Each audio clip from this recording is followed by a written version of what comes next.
നമസ്കാരം. ക്രിസ്തു വർത്തമാനങ്ങൾ പറയാൻ വേണ്ടി എത്തിയതല്ല, ക്രിസ്തു വർത്തമാനങ്ങളുമായി ബന്ധപ്പെട്ട ചില വർത്തമാനങ്ങൾ പറയാൻ വേണ്ടി എത്തിയതാണ്. ന്യൂജൻ ക്രൈസ്റ്റ് ടോക്സ് അതിന്റെ മറ്റൊരു തലത്തിലേക്ക് കടക്കാൻ വേണ്ടി പോവുകയാണ്. ചങ്ങാതിമാരെ, ഇതൊട്ടും പ്രീ പ്ലാൻഡ് ആയിട്ട് തുടങ്ങിയ ഒരു പരിപാടിയല്ല. നല്ല കൊതുകടിയേറ്റ് നേരത്തെ എഴുന്നേറ്റ ഒരു പ്രഭാതത്തിൽ തലേന്ന് ധ്യാനിച്ച ബൈബിളിനെ ഒന്നുകൂടി ആഴത്തിൽ ചിന്തിക്കാൻ വേണ്ടി ശ്രമിച്ചപ്പോ കിട്ടിയ ചില വെളിച്ചത്തെ ചങ്ങാതിമാരുമായിട്ട് പങ്കുവച്ചു.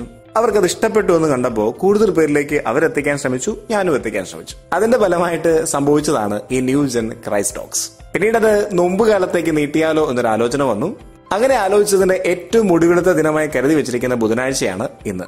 ഈ ബുധനാഴ്ച കൊണ്ട് ഇത് അവസാനിപ്പിക്കണമെന്ന് ചിന്തിച്ചിരിക്കുമ്പോൾ നിരന്തരം ഇത് അവസാനിപ്പിക്കരുതേ എന്ന് ചങ്ങാതിമാർ സ്നേഹപൂർവ്വം നിർബന്ധിക്കുന്നതുകൊണ്ട് എന്ത് ചെയ്യണമെന്നറിയാതെ ഞാനിങ്ങനെ പകച്ചു നിൽക്കുകയായിരുന്നു. ഒടുവിൽ ഇങ്ങനെ ഒരു തീരുമാനത്തിലെത്തി. ഇനി മുതൽ എല്ലാ ആഴ്ചയിലും ഏതെങ്കിലും ഒരു ദിവസം കാതോരമെത്തും. ക്രിസ്തുവിനെ പറ്റി എന്തെങ്കിലും വ്യത്യസ്തമായ വർത്തമാനങ്ങൾ പറയാൻ തോന്നിയാൽ അന്നേരം ഓടി നമ്മുടെ ചാനലിലൂടെ കാതോരമെത്തും. ഒപ്പം വാട്സപ്പിലും ഫേസ്ബുക്കിലും ഒക്കെ എത്താൻ വേണ്ടി ശ്രമിക്കുകയും ചെയ്യാം. ഒത്തിരി സന്തോഷമുണ്ട്.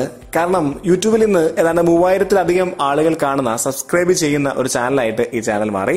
അതുപോലെ തന്നെ വാട്സപ്പിൽ അനേകം ഗ്രൂപ്പുകളിലേക്ക് ചങ്ങാതിമാർ ഇതിനെ ആവേശത്തോടെ ഷെയർ ചെയ്യുന്നു. ഇൻസ്റ്റയിലും ഫേസ്ബുക്കിലും ഒക്കെ ഇതിന്റെ തരംഗങ്ങൾ സജീവമാകുന്നു എന്ന് കാണുന്നതിൽ ഒത്തിരി സന്തോഷം. മാത്രമല്ല, മറ്റൊരു തലത്തിലേക്ക് ഈ ക്രൈസ്റ്റ് ടോക്സ് മൂവ് ചെയ്തുകൊണ്ടിരിക്കുകയാണ്. മെയ് മാസം മുഴുവൻ നിന്ന് തിരിയാൻ സമയമില്ലാതെ ഒത്തിരി ഇടങ്ങളിലേക്ക് ക്രൈസ്റ്റ് ടോക്സിന് വേണ്ടി ക്ഷണിക്കപ്പെടുന്നു. ചിലയിടങ്ങളിൽ ടീമായി പോകാറുണ്ട്, ചിലയിടങ്ങളിൽ ഒറ്റയ്ക്കും പോകാറുണ്ട്. സാഹചര്യങ്ങളുടെ സമ്മർദ്ദം മൂലം ചിലതൊക്കെ ഏറ്റെടുക്കാൻ കഴിയുന്നുമില്ല. എന്നിരുന്നാലും പറ്റുന്നതുപോലെ ഇടങ്ങളിലെല്ലാം ക്രിസ്തുവിനെ എത്തിക്കാൻ വേണ്ടിയുള്ള പരിശ്രമത്തിലാണ്. നിങ്ങളുടെ പ്രാർത്ഥനയും പിന്തുണയും ആവശ്യമാണ്.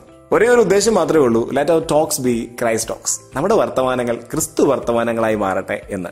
മറ്റൊരു കാര്യം, ആരാണ് RJ ഫാദർ, എന്താണ് ന്യൂജൻ ക്രൈസ്റ്റ് ടോക്സ്, ഇതിന്റെ ഭാവി എന്താണ് എന്നൊക്കെ ചോദിക്കുന്നുണ്ട്. അതിനെപ്പറ്റിയൊക്കെ വിശദമായി ഉടൻ തന്നെ നിങ്ങളുടെ കാതോരമെത്തി പറഞ്ഞു തരാം.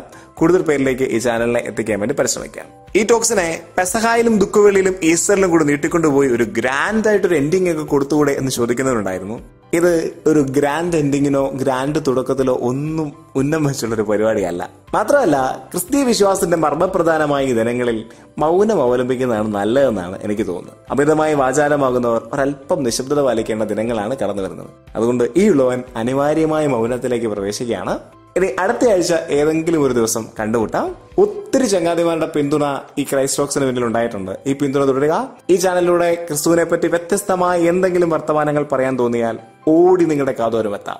This is RJ father. വീണ്ടും സന്ധിക്കും വരേക്കും വണക്കം.